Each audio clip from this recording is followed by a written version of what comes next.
اللهم صل على سيدنا مولانا محمد وعلى آل سيدنا مولانا محمد كما صليت على إبراهيم وعلى آل إبراهيم إنك حميد مجيد. أما بعد فأعوذ بالله من الشيطان الرجيم. بسم الله الرحمن الرحيم. إنا نحن نزلنا الذكر وإنا له لحافظون.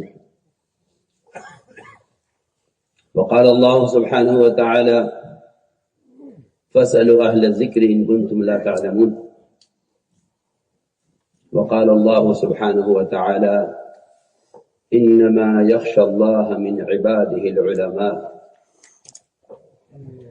وقال الله سبحانه وتعالى قل تمتع بكفرك قليلا إنك من أصحاب النار أمن هو قانت آناء الليل ساجد وقائم يعبر الآخرة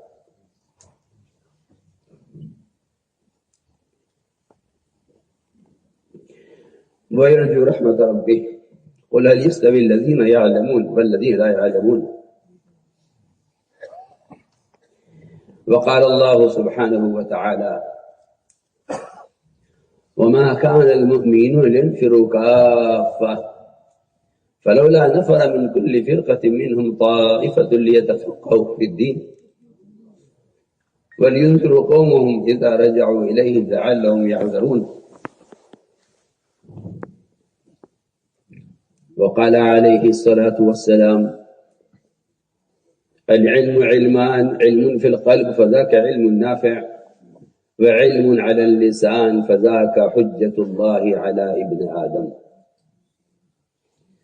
وقال عليه الصلاة والسلام صلوا كما رأيتموني أصلي. وقال عليه الصلاة والسلام مثل ما بعثني الله به من الهدى والعلم كمثل غيث الكثير إلى آخر الحديث أو كما قال عليه الصلاة والسلام. میرے انتہائی محترم اساتذہ اور تلامذہ، سب سے پہلی بنیادی بات یہ ہے کہ یہ بخاری شریف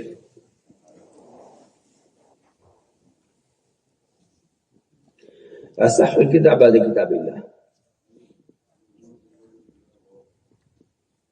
اس کے تعارف کے لیے اتنا کافی ہے.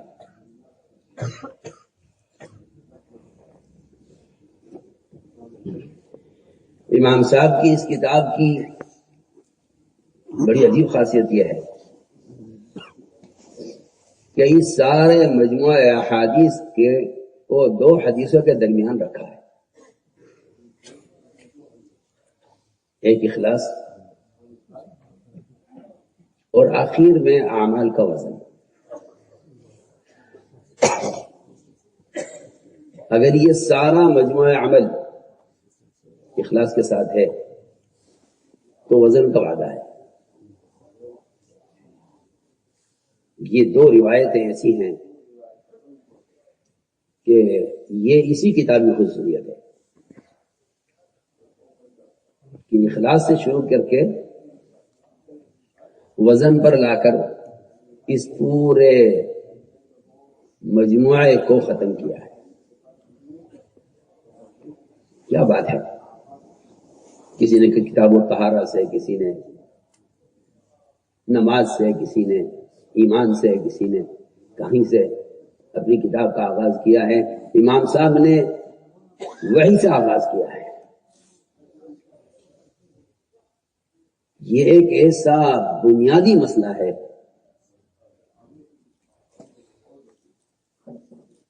کہ اگر محمد صلی اللہ علیہ وسلم پر نازل ہونے والی وحی کا دل میں یقین نہ ہو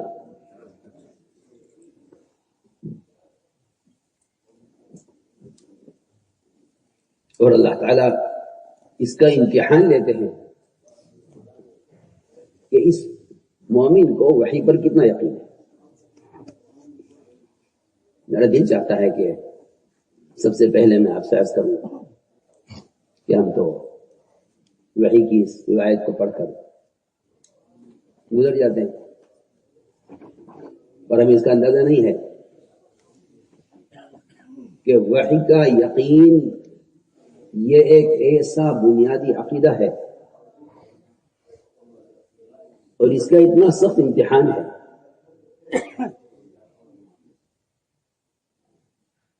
میں دو مثالیں بھی چاہتا ہے عرض کروں وحی کے متعلق. ایک صحابی عبداللہ بن سعد بن ابی سرح، یہ کاتب الوحی تھے. آپ صلی اللہ علیہ وسلم کی وحی لکھنے والوں میں ان کا شمار تھا. جب وحی آتی تھی آپ ان کو بلاتے اور ان سے وحی لکھوایا کرتے. آپ پر وحی ہے کیا اثر شروع ہوا، ان کو بلوایا گیا کہ آپ کے سامنے بیٹھ کر وحی کے نزول کا سارا منظر دیکھ رہے ہیں.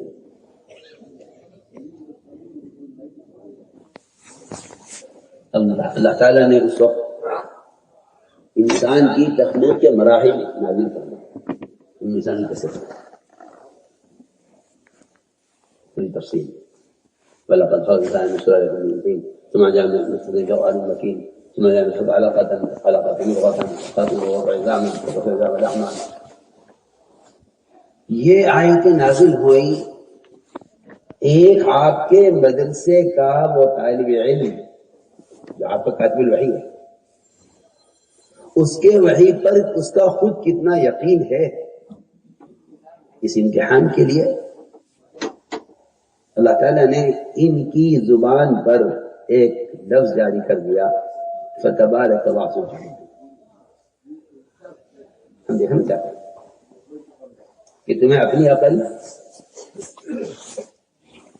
یا اپنی زبان پر جاری ہونے والے جملے اور نبی پر وحی نازل ہونے والے وحی میں تمہارے نزدیک کیا فرق ہے.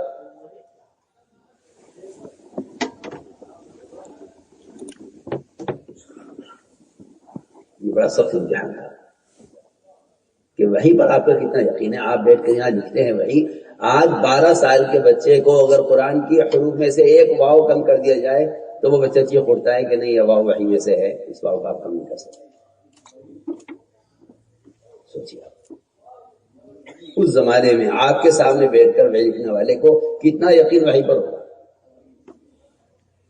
اللہ نے امتحان دیا تو ان کی زبان پر یہ جملہ جاری کر دیا فَتَبَارَكَ اللَّهُ أَحْسَنُ الْخَالِقِينَ.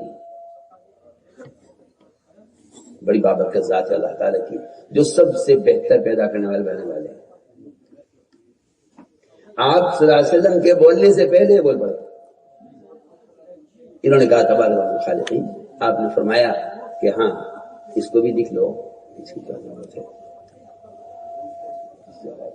فرمایا اس کو بھی لکھ لو. تو صحابی کہنے لگے کہ یہ تو میں کہہ رہا ہوں، میں بہت اہم بات عرض کر رہا ہوں. یہ تو میں کہہ رہا ہوں. آپ نے فرمایا کہ ہاں ٹھیک ہے تم نے کہہ دیا، لیکن اللہ تعالیٰ نے اس پر آیت نازل کی ہے، اس کو لکھو. یہاں سے وحی میں شک پیدا ہوا کہ آسمان سے کوئی وحی نہیں آتی، جس کے بعد اسے رکھوا دیتے ہیں. بلکہ روایت میں ہے کہ یہاں سے نبوت کا دعویٰ کر کے کھڑے ہوئے اور دعویٰ کیا کہ میں نبی ہوں. آپ مایا اگر بیت اللہ کا پردہ پکڑے ہوئے کہیں مل جائے تو اس کو قتل کر دیا جائے.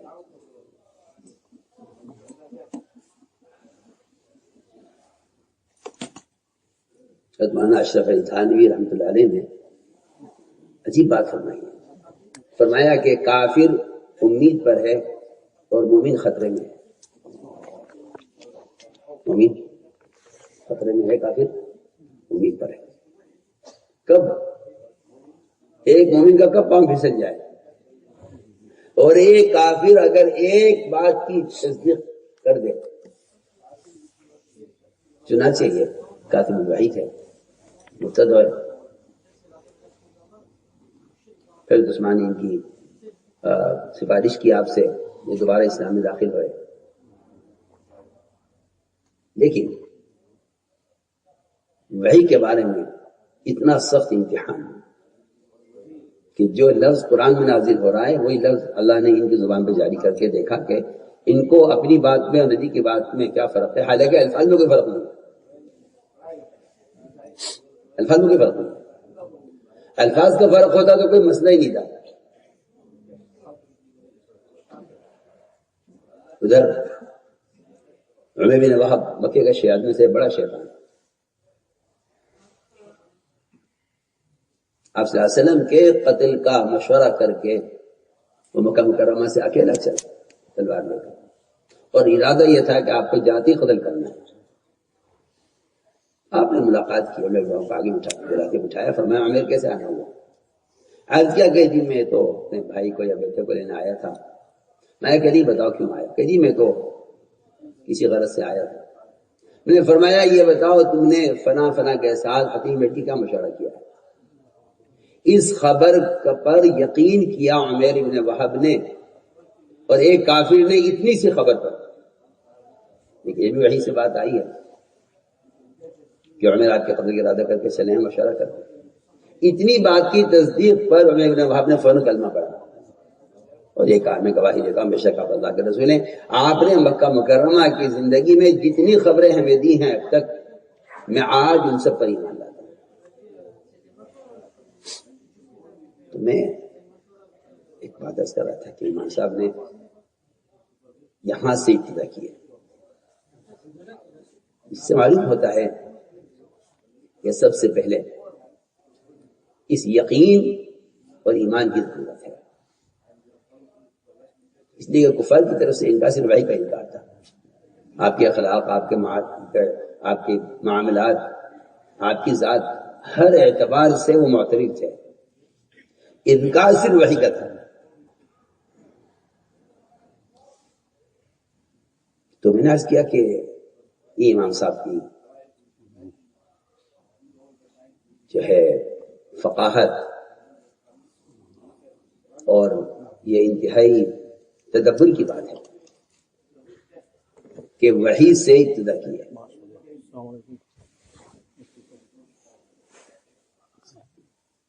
اگلی بات یہ کہ امام بخاری رحمۃ اللہ علیہ نے علم اور ایمان کو ایک چیز قرار دیا ہے، آپ نے پڑھا ہوگا، باب قائم کیا ہے اس پر،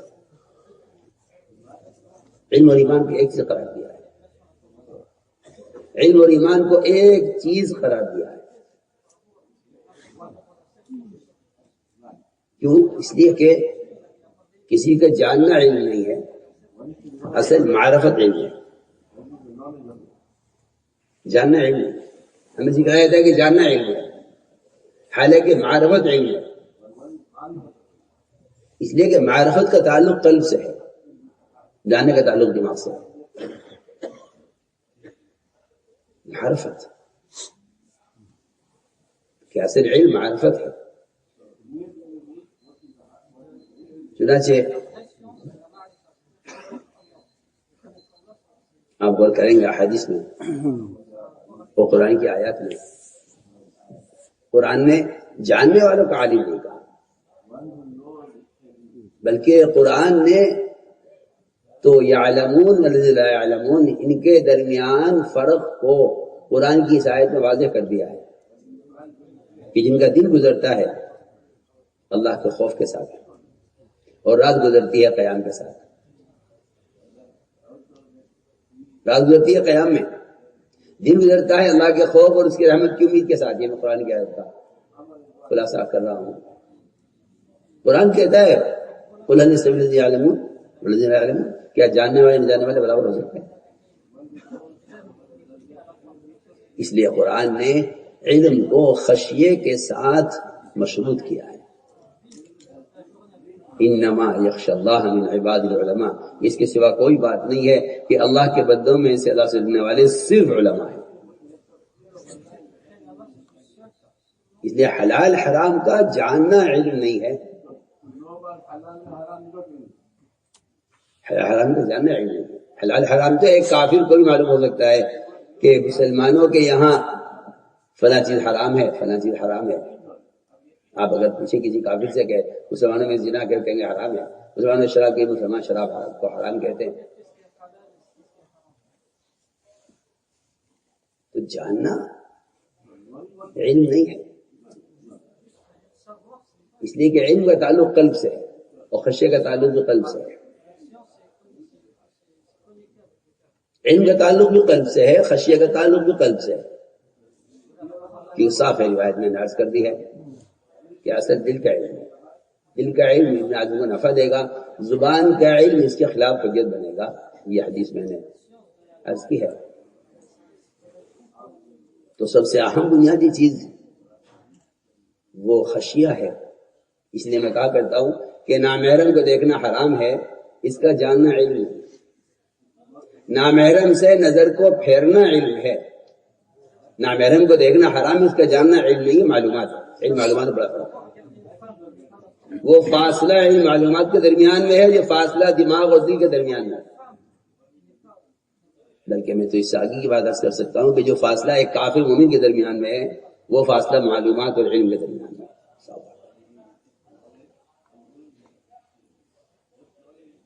اگر عالم جاننے والا کسی خلاف سنت چیز کا بھی مطالبہ کرے، یا کوئی عالم سنت کے مقابلے میں کسی رواجی چیز کو ترجیح دے، یا کوئی عالم کسی بھی ضرورت میں اغیار کے ساتھ تشبہ اختیار کرے یا اس کا مطالبہ کرے. میری بات بہت توجہ سنیے. تو قرآن ایسے لوگوں کو جاہل کہتا ہے. ہماری زمانے میں جاہل ان پڑھ کو کہا جاتا ہے، قرآن نے پڑھے لکھوں کو جاہل کہا. ایسا میں آپ سے بہت اہم بات کرتا ہوں. ہماری اصطلاح میں ان پڑھ کو جاہل کہا جاتا ہے، قرآن نے پڑھے لکھوں کو جاہل کہا. میں اس کی مثال پیش کرنا چاہتا ہوں.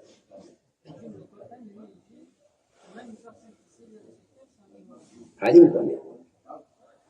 فقیہ کسے کہتے ہیں؟ فقاہت کیا ہے؟ فقاہت ہے سنت کے مقابلے میں رواج سے طبعی کراہیت کا ہونا. فقاہت ہے. میں بہت اہم بات کرتا ہوں. فقاہت کیا ہے؟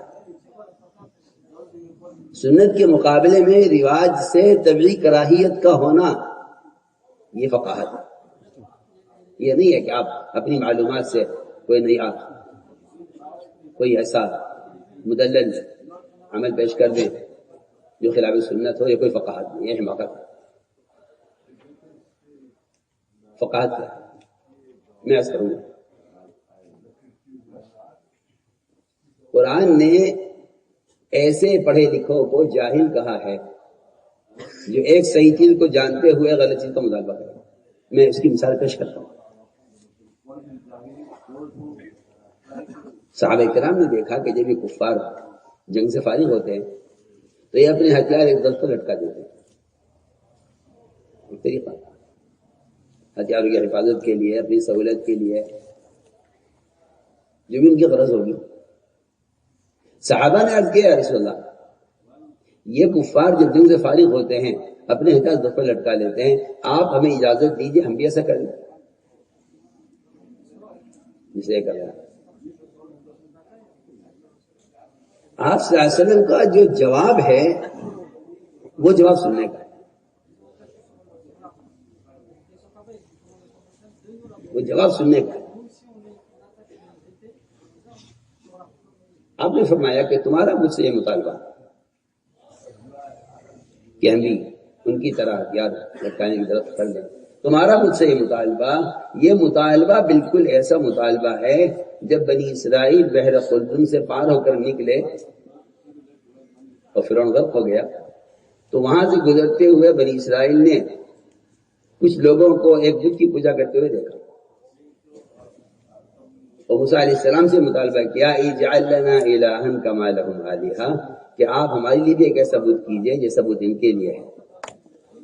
دیکھیے آپ، وہاں سوال ہے ایک درخت کا کہ ہم ہتھیار کی طرف لٹکا لیا کریں. اور حضور اکرم صلی اللہ علیہ وسلم صحابہ کے اس سوال پر جو جواب دے رہے ہیں اس جواب میں پورا واقعہ، روایت پڑھی آپ، پورا واقعہ آپ صلی اللہ علیہ وسلم بیان فرما رہے ہیں. کہ تمہارا مجھ سے مطالبہ کرنا. آپ اس کے وقت کہ ہمارا طریقہ نہیں ہے, ہمیں غیروں کی شفاعت اختیار نہیں کرنی ہے. بات یہاں ختم نہیں کر دی آپ نے فرمایا کہ تمہارا مجھ سے مطالبہ, بالکل یہ مطالبہ ایسا ہے جیسا بنی اسرائیل نے موسیٰ علیہ السلام سے بحر قلزم سے آگے بڑھ کر ایک بت کی پوجا ہوتے ہوئے دیکھ کر کہا تھا جو اعلان کمال عالیہ. اللہ آپ نے فرمایا روایت میں ہے کہ یہ تمہارا مطالبہ ان کے مطالبے کی طرح ہے. بتائیے, انتم قوم تجہلون. جی ہاں, جاہل اسے کہتے ہیں کہ جو دانستہ جانتے ہوئے, بنی اسرائیل سے جانتے تھے کہ بتوں کی پوجا حرام ہے, اور وہ جانتے تھے کہ فرعون کے غرق ہونے کا جو بنیادی سبب ہے وہ یہی ہے. میں بہت اہم بات کر رہا ہوں,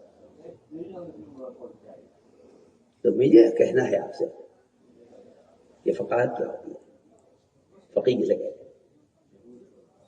عمر رضی اللہ تعالی عنہ امت کے افقہ الناس کہلاتے ہیں.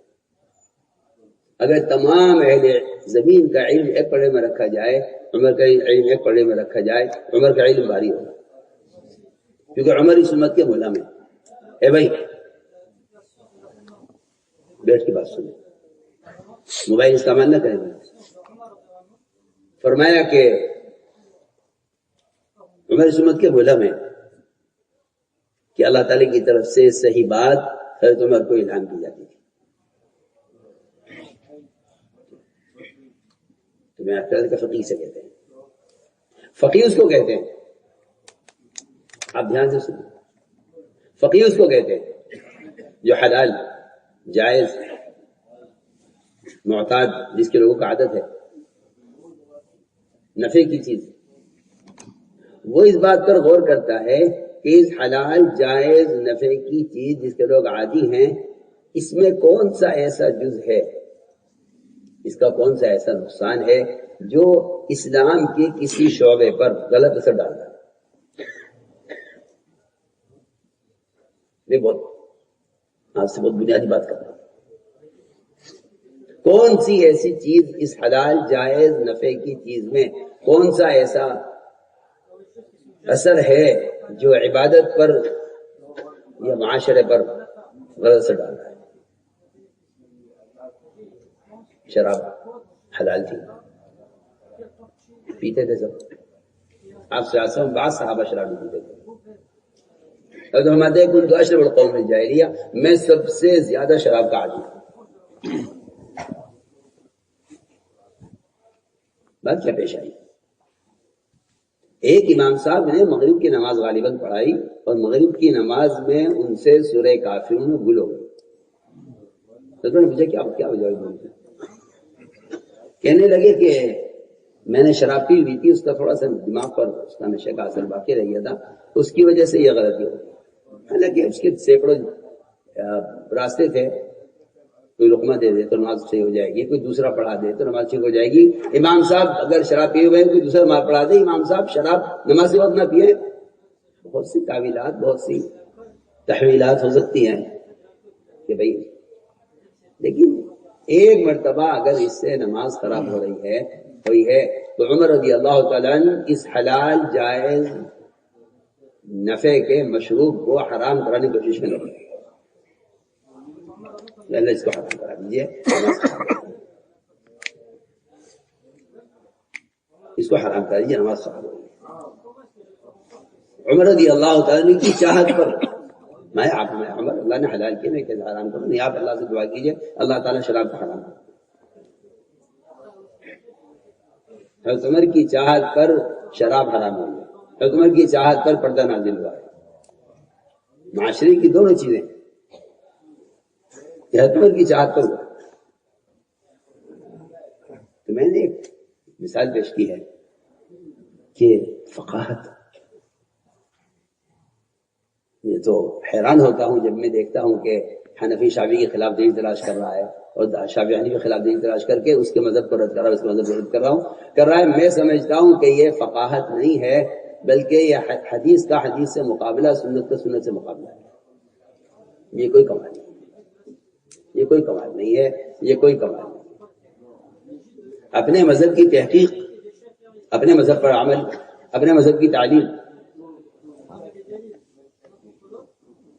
اپنے مذہب کے لیے استدلال، تاکہ میں اپنے مذہب پر اعلیٰ بصیرتن ہوں، میں اپنے مذہب پر استقامت سے رہوں. مجھے اپنے مذہب کے دلائل چاہیے. کسی کو بھی اپنے مذہب کے دلائل کا تلاش کرنا دوسرے مذاہب کی تردید کے لیے نہیں ہے، اپنے مذہب پر تثبیت کے لیے ہے. یہ اصل بات ہے، اپنے مذہب پر تثبیت. دوسرے کے مذاہب کی تردید کے لیے دلائل کا تلاش کرنا نہیں ہے، اپنے مذہب کی تثبیت کے لیے، اپنے مذہب کو سمجھنے کے لیے، اپنے مذہب پر استقامت کے لیے، اپنے مذہب پر بصیرت کے لیے اپنے مذہب کے دلائل تلاش کیے جاتے ہیں. ہمارا مذہب، ہمارے مذہب کی دلیل کیا ہے؟ ہم سے کوئی پوچھے تو ویسے کیوں کر رہے ہو؟ ہمارے پاس یہ آدمی. تو میں نے عرض کیا کہ ضرورت فقاہت کی ہے، اور یہ بات آپ ذہن میں رکھیے کہ قرآن نے اس فقاہت کے لیے تقوی کو شرط قرار دے دیا. ان تتقوا اللہ یجعل لکم فرقانا، کہ علماء میں اور عوام میں جو امتیازی فرق ہوگا وہ امتیازی فرق تقوی کے بغیر نہیں ہوگا. تقوی، سب سے پہلے تقوی. صحابی نے سوال کیا صلی اللہ علیہ وسلم سے کہ اللہ میں سب سے بڑا عالم بننا چاہوں گا. اتق اللہ تکن عالم الناس، تقوی اختیار کرو سب سے بڑا عالم ہو جاؤ گا. فرمایا اتق اللہ تکن عالم الناس، تقوی اختیار کرو سب سے بڑا عالم ہو جاؤ گا. پہلی شرط ہے تقوی کی علم کے حاصل کرنے میں. اس لیے میں بالکل صراحتاً کہتا ہوں، اور یہ بات بہت ہی یعنی غور کرنے کی ہے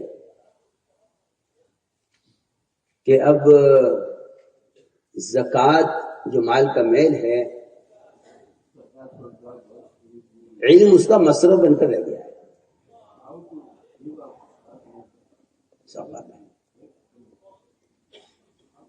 علم اس کا مصرف بن کر رہ گیا.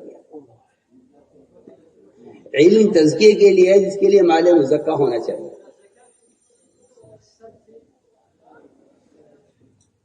علم تزکیے کے لیے، اس کے لیے مال مزکہ چاہیے. وہ مال چاہیے جس کی زکوٰۃ دی جا چکی ہے.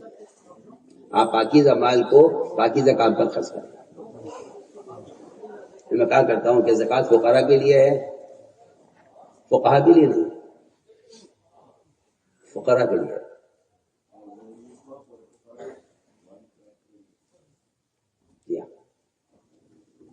اس لیے کہ سوال اس بات کا ہے کہ طالب علم کیا کھا رہا ہے.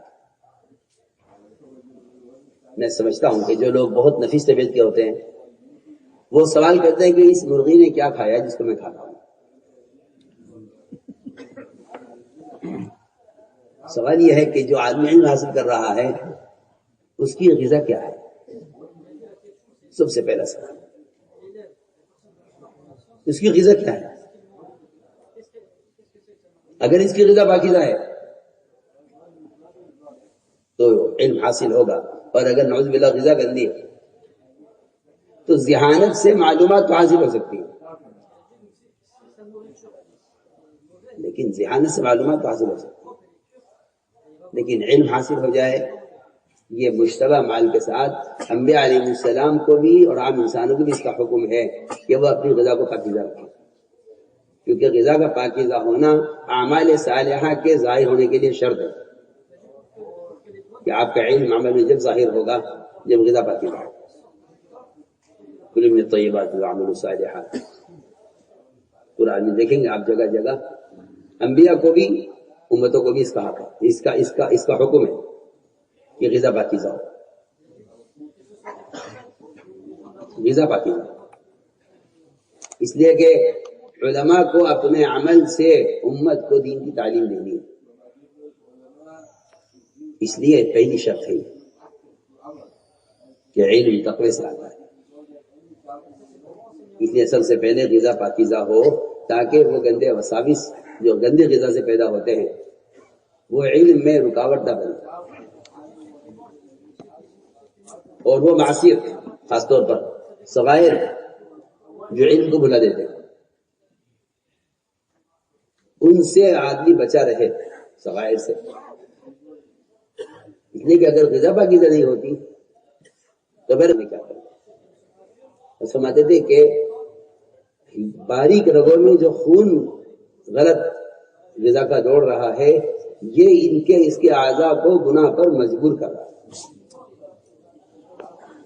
عجیب حضرت کا جملہ ہے بیان کا. فرماتے تھے کہ لقمہ سمندر ہے، خیالات اس کے موجود.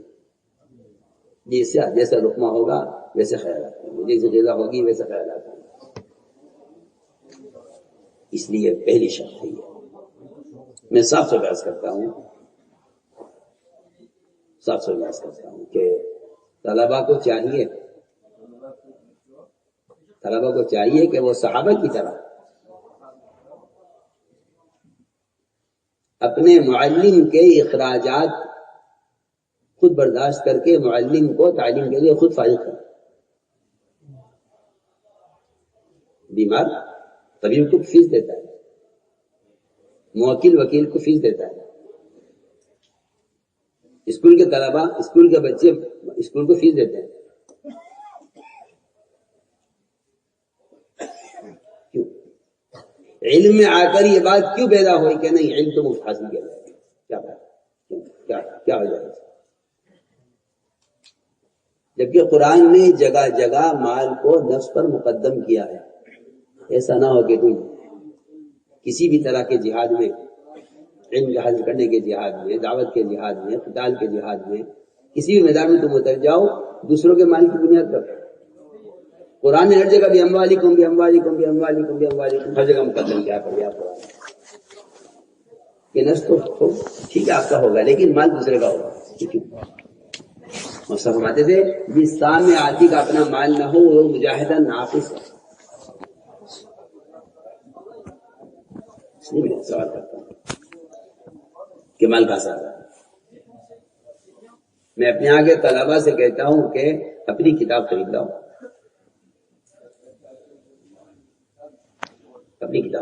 جو تم میں صاحب استطاعت ہے وہ اپنے کھانے کا انتظام کر دو کسی بھی شکل سے.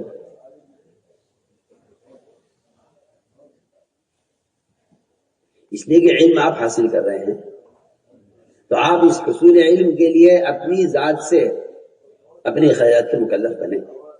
میں علم حاصل کر رہا ہوں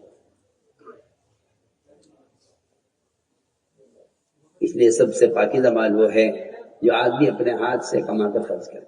وہ سب سے پاکیزہ مال ہے. چنانچہ آپ جانتے ہیں کہ صحابہ کرام اس کے لیے کوشش بھی کرتے تھے، جنگل سے بھی کاٹتے تھے، اس سے بکری خریدتے تھے، ازواج مطالعہ سے گھروں میں گوشت پہنچاتے تھے. یہ بھی صحابہ کا معمول رہا ہے کہ ایک ہمارا معلم ہے، ہمیں اپنے معلم کو تعلیم کے لیے فارغ کرنے کے لیے ہمیں اس کی ضروریات کو خود دیکھنا ہے. تو جو معلم کی ضروریات دیکھ رہے ہوں وہ اپنی ضروریات کے لیے کیا فکر کرتے ہوں گے؟ تو ہم نے عرض کیا کہ پہلی شرط تقویٰ. اس میں پہلا سوال ہو جاتا ہے.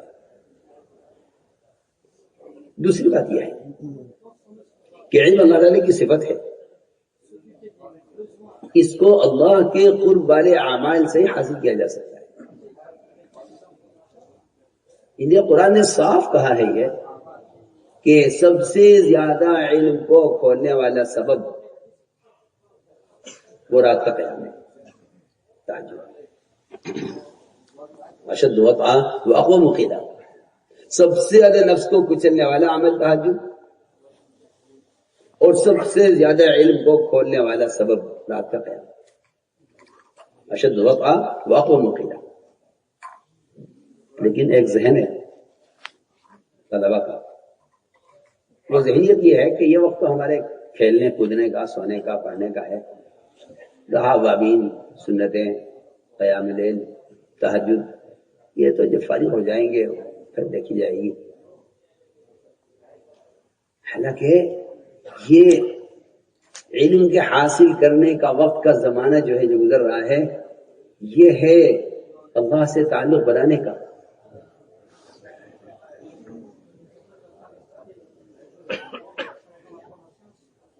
اس لیے کہ اپنے سوء حفظ کی جو شکایت کر رہا ہے اس سے کہا جا رہا ہے کہ دیکھو تم سوء حفظ کی شکایت نہ کرو، بلکہ اصل معصیت ہے جو علم کا یاد رکھنے میں رکاوٹ بن رہی ہے۔ شکوت علاوہ کہ سوء حفظ فوق معصیت کا بھی تم نظر کی حفاظت کر لو، اور زبان کی حفاظت کر لو، اور کان کی حفاظت کر لو، کیونکہ یہ تین علم کے مداخل ہیں جو دل تک علم کو پہنچاتے ہیں۔ اگر یہ گندے ہیں تو علم دل تک پہنچے گا نہیں۔ تو میں نے عرض کیا کہ ایک تو قرآن نے یہ کہا ہے کہ سب سے زیادہ علم کو کھولنے والا عمل رات کا قیام اور تہجد ہے، اور دوسری عجیب بات یہ ہے کہ علم کو کھولنے کا اور فقاہت کا ایک اور بنیادی عمل وہ اپنے علم کو لے کر دعوت کی نسبت پر پھرنا ہے، کیونکہ نفر کا تعلق تفقہ سے ہے۔ نفر کا تعلق تفقہ سے۔ آپ قرآن پڑھیے، آپ کو پتہ چلے گا کہ اللہ نے صاف فرمایا ہے۔ میں نے قرآن کی آیت پڑھی تھی، فَلَا نَفَرَ مِنْ كُلِّ فِرْقَةٍ مِنْهُمْ طَائِفَةٌ لِيَتَفَقَّهُوا فِي الدِّينِ، یہ لفظ لازم ہے، متعدی نہیں ہے، یعنی آپ اپنے علم میں رسوخ پیدا کریں، عوام کے جہل کا مشاہدہ کر کے اور عوام کے ابتداء کا حال دیکھ کر، اور عوام کی جو امراض روحانی امراض ہیں آپ ان کا مشاہدہ کر کے اپنے علم میں رسوخ پیدا کریں۔ یہ سب نے راج تفسیر اسی کو قرار دیا۔ کس لیے نفر ہو کہ نفر کا اصل کا تعلق قرآن کی آیت صاف ہے بالکل کہ جن اللہ نے علم دیا ہے ان کو چاہیے اپنے علم کو لے کر عوام میں پھریں تاکہ ان کے جہل کا مشاہدہ کریں۔ میں بتانا چاہتا تھا کہ دو سبب ملتے ہیں قرآن میں علم کے کھلنے کے، ایک قیام اور دوسرے خروج۔ نفر اور قیام میں بہت اہم، نفر اور قیام یہ دو چیزیں ملتی ہیں قرآن میں، علم کو کھولنے والی اور علم میں رسوخ پیدا کرنے والی دو چیزیں ملتی ہیں۔ ایک اللہ کے راستے کا نفر، کیونکہ نفر ہے تعلیم کے لیے، ایک عارضی عارض کو، ایک وقتی عارض کو، قتال کو آپ نے نفر کا مقصد بنا لیا ہے۔ نفر کا جو گہرا تعلق ہے وہ تعلیم کے ساتھ ہے، نفر کا گہرا رشتہ تعلیم کے ساتھ ہے۔ تعلیم اور نفر میں تداخل ہے، یہ تبلیغ اور تعلیم میں تداخل ہے، تبلیغ اور تعلیم میں تداخل ہے، یہ ایک دوسرے کے متبادل نہیں ہے، یہ ایک دوسرے کے ساتھ متلازم ہے۔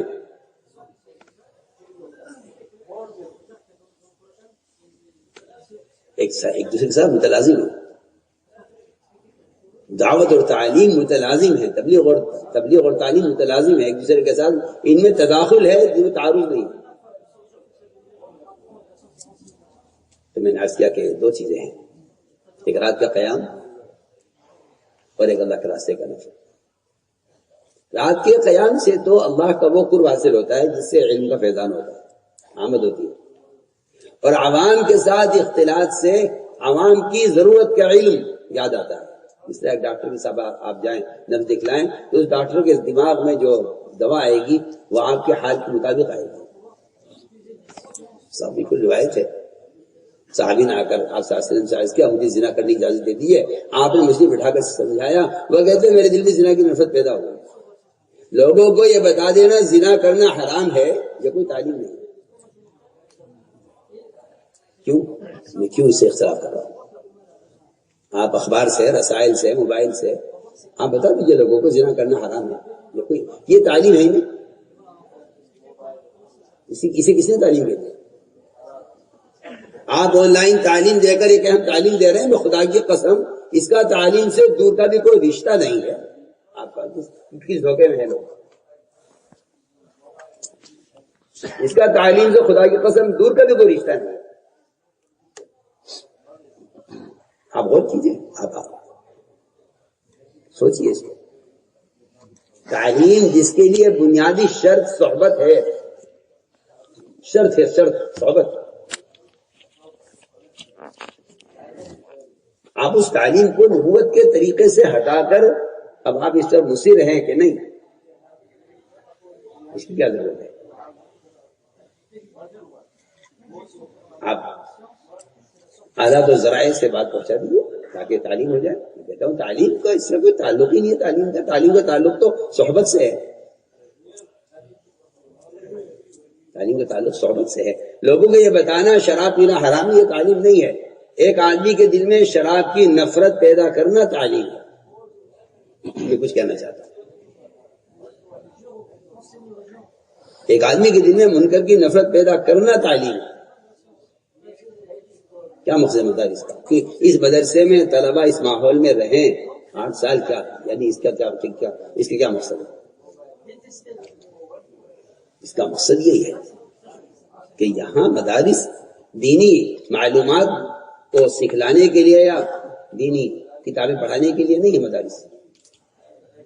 مدارس آپ کو ایک خاص ذہنیت پر، آپ کی خاص ذہنیت پر تربیت کرنے کے لیے یہ قلعے قائم کیے گئے ہیں دینی مدارس کے.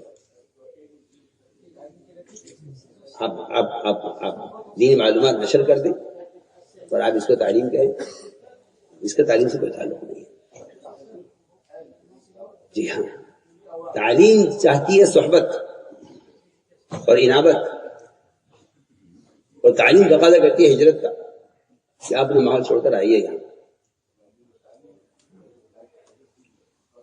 عبداللہ بن عمر سے غالباً کسی نے کہا کہ مجھے کچھ علم کی باتیں لکھ کر بھیجیے. فرمایا علم لکھ کر بھیجنے کی چیز نہیں ہے، آپ کو علم سیکھنا ہے تو یہاں آئیے. میں کہتا ہوں اس سے زیادہ عجیب جملہ امام بخاری کا خود ہے. کوفے کے گورنر امیر خالد نے امام بخاری رحمۃ اللہ علیہ سے کہا کہ میرے 2 شہزادے ہیں، دونوں آپ سے حدیث پڑھنا چاہتے ہیں. میں آپ کو جو وقت مناسب آپ کے لیے ہو، آپ میرے گھر آئیے اور میرے گھر میں آپ میرے دونوں بچوں کو حدیث کا علم سکھلائیے. یہ دونوں حدیث کے علم کے تعلیم ہیں. امام بخاری نے جواب دیا کہ میں آپ کے گھر میں آ کر حدیث پڑھاؤں آپ کے بچوں کو.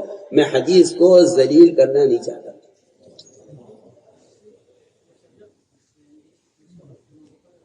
حدیث کو میں ذلیل کرنا نہیں چاہتا.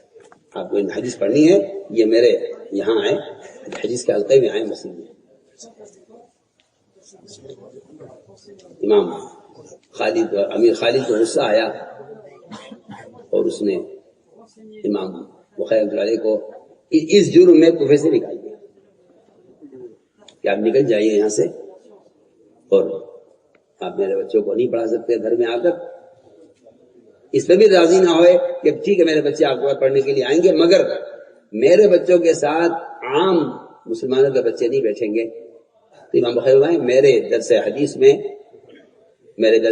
ایک فقیر کا بچہ ایک بادشاہ کا بچہ دونوں برابر ہے. میں یہ بھی نہیں کر سکتا کہ میں آپ کے بچوں کو پڑھاؤں، دوسرے بچوں کو الگ کر دوں. میں یہ بھی نہیں کر سکتا. میں کہنا چاہتا تھا کہ علم تو ایک زمانے میں ایسا تھا ہی نہیں کہ اس کو کس ذریعے سے پہنچا دیا جائے، بلکہ امام مالک رحمۃ اللہ علیہ نے جب موتا امام مالک مکمل کر دیا.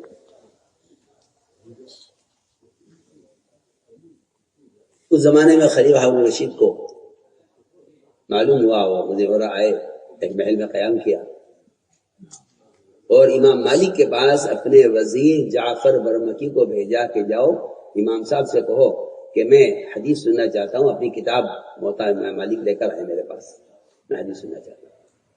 صحیح بات ہے، خلیفہ ہیں، ان کی مشغولی بھی ہے، ان کے امور بھی ہیں، ان کے ساتھ اور مسائل بھی ہیں. جعفر برمکی ان کا وزیر تھا، جا کے امام مالک سے کہا کہ آپ کو طلب کیا ہے خلیفہ نے حدیث سننے کے لیے. امام جا کر کہہ دو خلیفہ سے کہ علم چل کر کسی کے پاس نہیں جاتا، علم کے لیے چل کر آیا جاتا ہے. جعفر برمکی وزیر واپس گیا جواب لے کر. پیچھے امام صاحب پہنچ گئے. خلیفہ نے پوچھا کتاب لائے ہو؟ امام صاحب نے کہا تمہیں شرم نہیں آتی؟ جو علم 50,000 سال کی مسافت سے جبریل لے کر آئے ہیں، تم یہاں بیٹھ کر کہتے ہو کہ علم میرے پاس لایا جائے. فرمایا کہ اگر تم یہ چاہتے ہو علم میرے پاس لایا جائے تو اللہ تمہیں ذلیل کریں گے، اللہ تمہاری اس بادشاہت کو خاک میں ملا دیں گے، تم کہیں کہ نہیں رہو گے.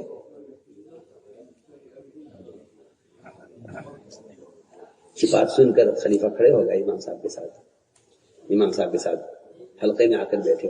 امام صاحب نے احترام کیا خلیفہ کا، ابھی مسجد پر بٹھایا. جب حلقہ لگا علم کا، فرمایا آئیے یہاں بیٹھیے زمین پر، ہم یہاں بیٹھ کر حلقہ لگاتے ہیں تعلیم کا، اور آپ پڑھیے ہم سنیں گے. امام مالک نے کتاب خلیفہ کو دی، آپ پڑھیے ہم سنیں گے. خلیفہ نے کہا یہ جو عوام بیٹھے ہوئے ہیں پہلے ان کو علم کے حلقے سے الگ کیجئے، پھر میں پڑھوں گا. خلفاء عمرا کے اپنے شان ہوتی ہے، نخرے ہوتے ہیں. وہ چاہتے ہیں کہ ہم، کیونکہ ہماری حیثیت اونچی ہے تو ہم عوام کے ساتھ بیٹھ کر علم حاصل کریں، ہماری مناسب نہیں ہمارے لیے. تو خلیفہ نے کہا کہ ان عوام کو پہلے علم کے حلقے سے الگ کیجئے، پھر میں حدیث پڑھوں گا. امام مالک کا جواب سننے کا ہے، سب کے یاد رکھنے کا ہے. امام مالک نے فرمایا کہ جس حلقے سے عوام کو خواص کی رعایت میں الگ کر دیا جاتا ہے اس سے خواص کو بھی علم سے کوئی فائدہ نہیں ہوگا. اچھی بات ہے، خواص کو بھی اس تعلیم کے حلقے سے فائدہ نہیں ہوگا جس میں خواص کی رعایت میں عوام کو علم کے حلقے سے الگ کر دیا جائے. میں تو اس جواب کو سن کر حیران ہو گیا کہ دیکھو مساجد میں یہ علم کے حلقے، اس میں کہتا ہوں کوئی شک نہیں، اس میں تخصصات بھی ہوتے تھے. ابو ہریرہ بھی اسی حلقے میں ہوتے تھے جو ایسی احادیث کو جمع کرتے تھے کہ اگر میں اسے کھول دوں تو لوگ میری گردن اڑا دیں. ایسی احادیث کے عالم تھے، وہ بھی اسی حلقے میں ہوتے تھے. تخصصات کے ساتھ یہ نہیں تھا کہ یہ ادب میں، فقہ میں، حدیث میں، تفسیر میں تخصص کر رہے ہیں لہٰذا ان کا ایک الگ ہی نظام ہے، عوام کو ان سے الگ رکھا جائے. بالکل میں کہتا ہوں کہ آپ صلی اللہ علیہ وسلم کے کبار صحابہ، آپ صلی اللہ علیہ وسلم کے بڑے طلباء، آپ کے حلقے کے مفسرین اور مفتیان کرام وہ بیٹھے ہوئے ہیں اور بیان چل رہا ہے منبر سے. اس درمیان میں ایک دروازے پر آ کر ایک شخص نے آواز دے کر کہا علی بن دین یا رسول اللہ، مجھے دین سکھلائیے. یہ مکتب کا ایک طالب علم کہا جا سکتا ہے اس کو، جسے اسلام کے فرائض کی بھی خبر نہیں ہے. آپ نے اس کو کسی کے حوالے بھی نہیں کیا، اس کو واپس دوبارہ آنے کے لیے بھی نہیں کہا، اس کو یہ بھی نہیں کہا تم بیٹھ کے انتظار کرو کہ ہم فارغ ہو جائیں اپنے درس سے، پھر تمہیں دیکھیں گے. آپ صلی اللہ علیہ وسلم سارے کام چھوڑ کر منبر سے اترے، صحابہ کو بیٹھا ہوا چھوڑا، اور آپ تنہا اس ایک شخص کے پاس دروازے پر گئے. اس کو نہیں بلایا، آپ چل کر اس کے پاس گئے اور دروازے پر کھڑے آپ نے اتنی دیر آپ کھڑے رہے اس کو اسلام کے فرائض سکھانے کے لیے کہ آپ کے لیے کرسی لائی گئی، روایت میں اس کے پاس لوہے کے تھے، اس پر آپ بیٹھے اور بیٹھ کر آپ نے اس ایک دیہاتی کو اسلام کے فرائض خود سکھلائے ہیں، اپنے صحابہ، کبار صحابہ اور اپنے مدرسے کے متخصصین کو یہ سبق دینے کے لیے کہ اگر ایک آدمی سوال لے کر آتا ہے اپنے دین کے بارے میں تو تم ہمیشہ اس تقاضے کو مقدم رکھنا. میں کہتا ہوں کہ اپنے فقہاء صحابہ، مفسرین صحابہ، محدثین صحابہ، ان کو اس فعل کی اہمیت بتلانے کے لیے آپ نے اپنے خطبے کو، اپنے بیان کو درمیان میں ختم کر کے منبر سے اتر کر آپ گئے اور آپ نے جا کر اس شخص کو دروازے پہ کھڑے ہو کے اسلام کے سارے فرائض سکھلائے، پھر آپ منبر پر واپس آئے.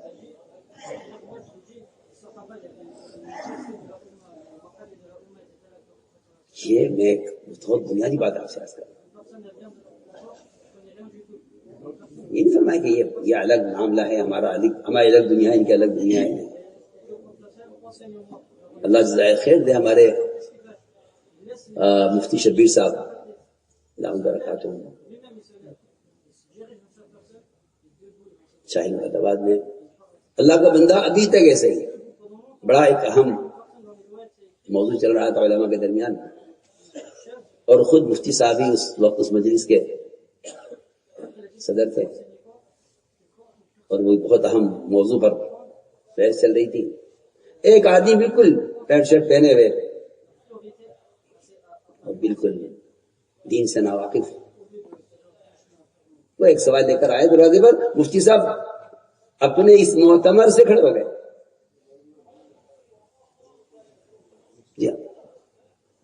یہ جو اس کا مسئلہ ہے وہ عام ہے. گئے اس کو جا کر جو اس کا سوال تھا اس کا جواب دیا، لگا کے بیٹھ گئے. یعنی یہ مزاج میں کہا کرتا ہوں. میں نے کہا ٹھیک ہے، ایک آدمی نے آپ سے وقت لیا ہے ڈاکٹر سے اپنے علاج کے لیے، اگر اس درمیان کوئی ایمرجنسی کیس آ جاتا ہے، کسی کے ایکسیڈنٹ کا، کسی کا ہارٹ اٹیک کا، تو ڈاکٹر خود کہتا ہے مریض سے کہ جی آپ کا مسئلہ اتنا اہم نہیں تھا، مسئلہ اس کا اہم ہے، میں ذرا اس کو دیکھ لیتا ہوں. وہ مریض کہتا ہے نہیں ڈاکٹر صاحب بالکل آپ جائیے، مسئلہ زیادہ اہم ہے، مجھے چھوڑیے، آپ مجھے چھوڑیے، اس کو دیکھیے آپ.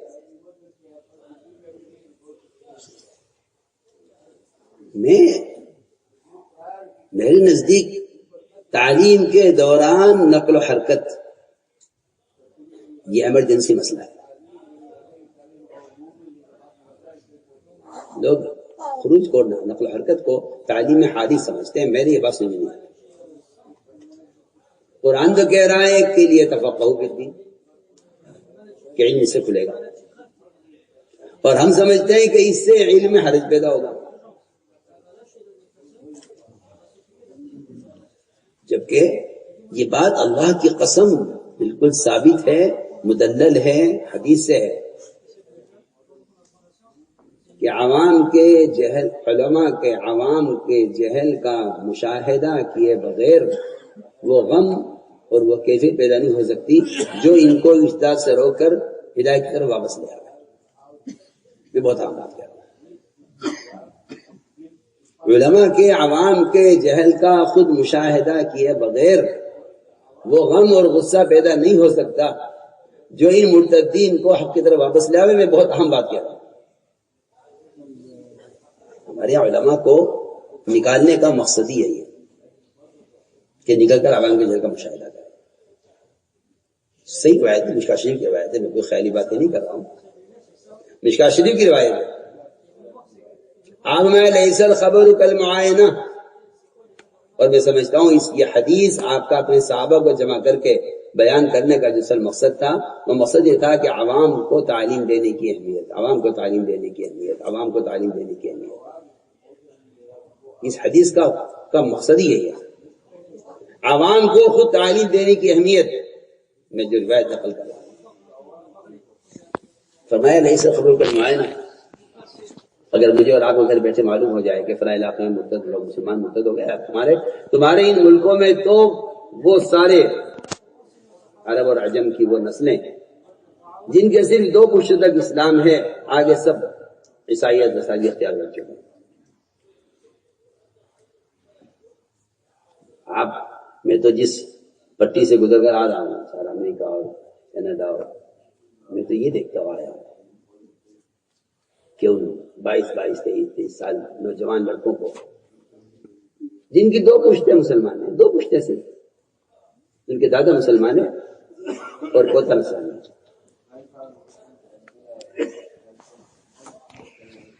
تو میں نے عرض کیا کہ علماء کو نکالنے کی جو غرض ہے اصل حدیث میں، وہ عوام کے جہل کا علماء خود مشاہدہ کریں، کیونکہ اس روایت کے ساتھ آپ صلی اللہ علیہ وسلم نے جو واقعہ نقل کیا ہے وہ بالکل ایک بنیاد بتا رہا ہے کہ غم اور غصہ کیسے پیدا ہوگا، جو وہ کیفیت جو ان مرتدین کو واپس لائے. اور میں تو آپ کو میری بات سے شکایت ہوا کرے، مجھے تو اس کی کوئی زیادہ پرواہ نہیں ہے کہ آپ اخبار رسائل سے دین نشر کرتے رہیں اور آپ کا خیال یہ ہو کہ ہاں بھائی جسے پڑھنا ہوگا پڑھ لے گا، پہنچ رہا ہے لوگوں تک. میں تو اس بات سے بالکل توقع نہیں کرتا کہ یہ نشر و اشاعت نقل و حرکت کا متبادل ہو جائے، یا یہ نشر و اشاعت صحبت کا متبادل ہو جائے، یا یہ نشر و اشاعت مدارس کا اور مکاتب کا متبادل ہو جائے. میرے نزدیک تو امت اتنی غفلت میں ہے، کوئی سروکار نہیں اس کو علم سے، کوئی سروکار نہیں، کوئی مطلب ہی نہیں. لیکن یہ حدیث بہت غور کرنے کی ہے جو میں بیان کر رہا ہوں. وَمَا لَيْسَ الْخَبَرُ كَالْمُعَائِنَةِ. آپ نے یہ حدیث بیان کر کے آگے فرمایا صحابہ سے کہ اللہ تعالیٰ نے خود کلام کر کے موسیٰ علیہ السلام کو بتلا دیا تھا کہ تمہاری قوم گمراہ ہو گئی ہے، اکثریت بچڑے کی پوجا پر جمع ہو گئی ہے، اور نے بچڑوں کو معبود بنا لیا. آپ نے فرمایا حدیث میں کہ موسیٰ علیہ السلام کو جو غصہ آیا ہے وہ غصہ آیا ہے جب جا کر قوم کے حال کا مشاہدہ کیا، وہ کیفیت، وہ غم. رجع موسیٰ الی قومہ غضبان آسفا، کہ یہاں بھی رجوع جو کے بعد غصہ اور غم، بہت اہم بات ہے. یہاں بھی رجوع کے بعد غصہ اور غم پیدا ہوا ہے قوم کا حال دیکھ کر. اس قرآن کی آیت سے بھی معلوم ہوتا ہے. فلولا نفر من كل فرقة منهم طائفة ليتفقهوا في الدين ولينذروا قومهم إذا رجعوا إليهم لعلهم يحذرون. اور قوم کے جہل کا مشاہدہ کر کے پھر واپس آ کر اپنی قوم کو آ کر ڈرائیں تاکہ ان سے ڈر پیدا ہو. تو یہ دونوں، یہ آیت اور یہ روایت اگر غور کیا جائے ملا کر، تو میں سمجھتا ہوں کہ نقل و حرکت اور نفر اللہ کے راستے کا وہ اصل قوم کے جہل کا مشاہدہ کرنا اور ان کی ضرورت کا علم. اس طرح جیسے ڈاکٹر ایک مریض کو دیکھ کر اس کی ضرورت کی دوا تجویز کرتا ہے. ہم تو علماء اور عوام کا اختلاط چاہتے ہیں، مدارس سے لے کر مساجد تک، اور خروج اسی کے لیے ہے، اصل نفر اسی کے لیے ہے. اس لیے کہ حافظات جانتے ہیں ماشاءاللہ پڑھے لکھے ہیں سب. بیر معونہ میں جو 70 صحابہ شہید کیے گئے، وہ نہ کوئی دفاعی قتال تھا، نہ کوئی اقدامی قتال تھا، نہ کوئی غزوہ تھا، نہ کوئی معرکہ تھا. 70 صحابہ علماء آپ نے چنے تھے اہل نجد کے مطالبے پر کہ ہمارے پاس علماء کو بھیجیے، ہمارے پاس اسلام تو آ گیا ہے، علم نہیں آیا ہے، ہم علماء کی ضرورت ہے. آپ نے 70 صحابہ کی جماعت بنائی اپنے صحابہ میں سے، اور سب کو آپ صلی اللہ علیہ وسلم نے 70 کے 70، کسی کے پاس ہتھیار نہیں تھا. اس کفر کے زمانے میں، اس بدامنی کے زمانے میں کسی کے پاس ہتھیار نہیں تھا، سب نہتے تھے، بغیر ہتھیاروں کے گئے. مقصد یہ تھا کہ ہم علم پہنچانے کی جا رہے ہیں، دھوکے سے بلایا. 70 صحابہ کو ایک ساتھ قتل کیا گیا. کہا ہم تو علم سکھانے کے لیے آئے ہیں، ہم تو لڑنے کے لیے نہیں آئے. آپ نے ہمیں بلایا اس مقصد کے لیے، ہم تو آئے اس کام کے لیے. لیکن مجھے اس پر حیرت ہے کہ نفر کا تعلق صرف قتال سے ہو کر رہ گیا، جبکہ وہ سرایا اور وہ افراد جن کو عمر رضی اللہ تعالیٰ عنہ ملکوں میں صرف تعلیم دی کے لیے بھیجتے تھے. ایک صحابی کو کہا بھی گورنر بن کے بھیجنا چاہتا ہوں، گورنر بنا کر. فرمایا میں گورنر بن کر جانا نہیں چاہتا، آپ قرآن و سنت کی تعلیم کے لیے بھیجے تو میں جا سکتا ہوں. اس سنت کی